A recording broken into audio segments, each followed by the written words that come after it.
And now, a message from Mom Carmencita Antoniano, ma'am.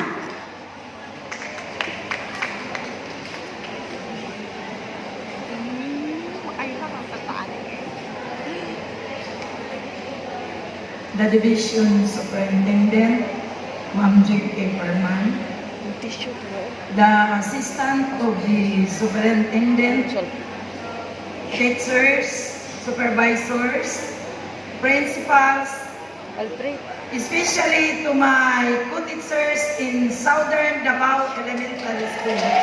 Mabuhay! Sa tanan akong kauban sa Panabo North District. Especially to Ma'am Marianita Tuason, the District Supervisor of Panabo North District. Good morning. Ako no, ininuod yun niya. Kaduwa ko nag-file og intent letter. Last year, mo-retire na ko, pero nakalimot ko nga nag-file din ko. Nagpasupaso ko last year, kauban. Pero nakalimot yung ko nga nag-intent letter ko nga mo-retire din ko kauban ni Mang Dulay. Pag-abot sa January, ni duty pa ko. Niingon si Ma'am Rosel, Ma'am Carmen, nag-retire na dahil ka? Wala ko nag-apply, ma'am. Oh, nakalimot daw ang senior. Nakalimot. So karon, nagpasalamat ko nga nadayon na gid akong retirement. Adoa.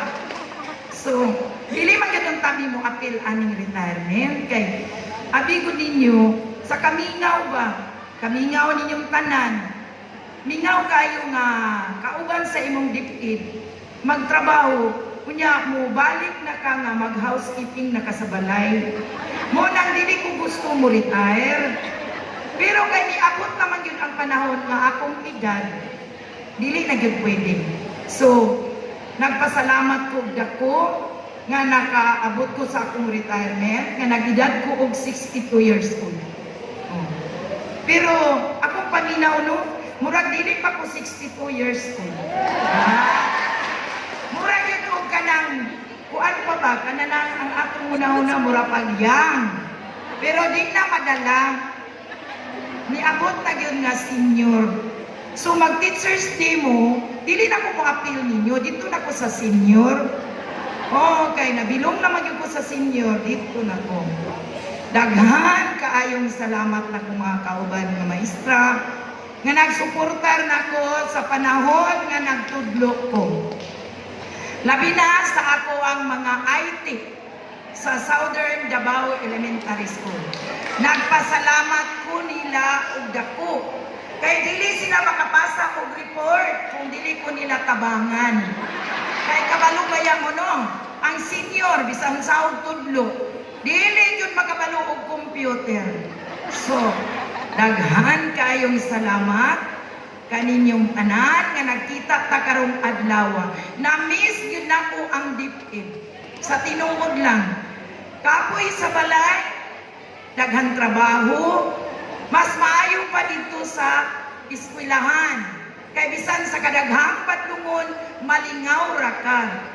Kung sa balay, kapoy, muna nga, kamo, mga bata pa, nga mga maestra, kinahanglan mag-enjoy gyud mo karon. Bahalag daghang patlungon. Basta kay enjoy kayo inyong life nga nagmaestra. Kay moabot mo og 60, mag-atras-atras mo nga mo retire. Oh, pero dako kay kong pasalamat nga ni-retire ko, nga nakadawat ko sa GSIS, impas tanan utang. Huwag nahibilin.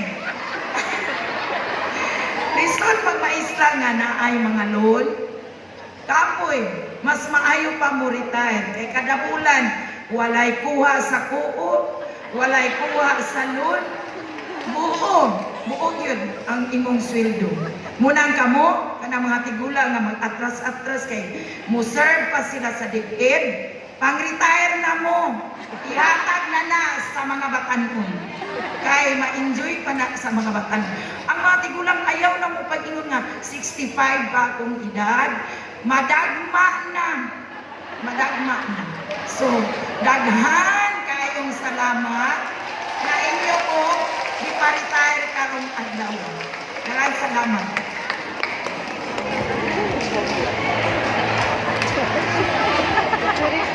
Listening from you, Ma'am Carmen, we then realize na unta we will retire as bubbly as you. Okay, again, yes, together with our school administrators and our PATA president, to please again do the honor. We would like to award this plaque of recognition to Ma'am Carmencita A. Antoniano, Southern Davao Elementary School, Teacher 1 for 32 years in the service. And she will also receive a cash certificate amounting to 30,000 pesos from PND colleagues. Congratulations, Ma'am Carmencita A. Antoniano.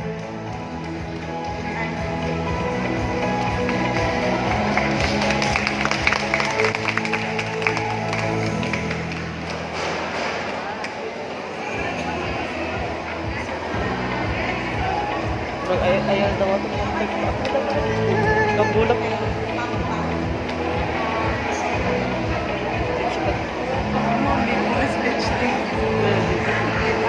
We would like to ask also Ma'am Tuazon and Ma'am Irene to please remain, Ma'am, together with Ma'am Rosel Pasaporte, as we're going to, and she has, later.